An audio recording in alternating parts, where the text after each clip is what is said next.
Hi, and welcome back to another rendition of I Bought Too Many Crowns. In today's edition, cubic zirconia. Were these a little more expensive than my usual set of Sweet V tiaras? We listen and we don't judge. I just finished doing my taxes. I deserve a treat. Freaking stupid bubble wrap.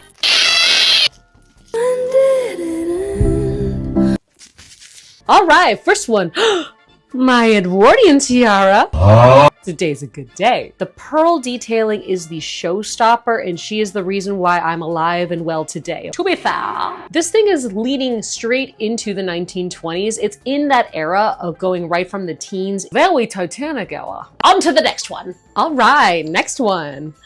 Listen, I can't avoid a star tiara, okay? Despite this being a traditional 5-pointed star tiara, it's actually pretty lore accurate for the Edwardian period. Now trust me, I really fucking hate 5-pointed star tiaras. They're the bane of my existence. They usually just give me star-spangled awesome, which you're just kind of sitting there being like, eh. But this tiara really struck me because it reminds me so much of Jenny Jerome, which ended up becoming Churchill. Winston Churchill's mom, she was cunty as fuck. This little Jenny Jerome was part of the American $1 Million Princesses. She had money. And Winston Churchill's dad most certainly did not. Trust me, just read on her, that girl straight up gaslight, gatekeep, girl bossed her way to victory. But there is this really charming photo of her with a giant star in her hair. It just reminds me of it. It's so cute. On to the next one. And finally, the last one. We have neoclassical in the works. While I was making my decisions, I realized I was leaning a little too heavily into the Edwardian period, so I just wanted to throw in a little bit of pizzazz. This is very French neoclassical. No one can deny that. The best part about this tiara is the way that it is so multi-purposeful. I'm not even joking. You could literally see this style of tiara be seen in every single freaking era ever since the neoclassical period, and it just works. If you need a tiara that's a workhorse for multiple events, not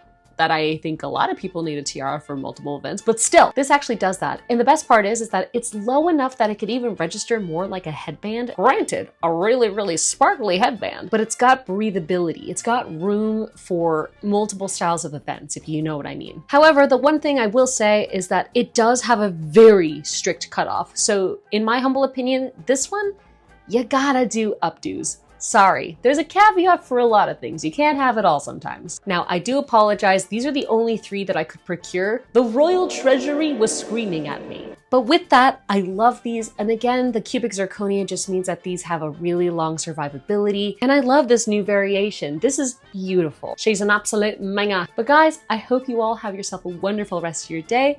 May your crowns be as sparkly as you, and I'll see you in another video. Bye!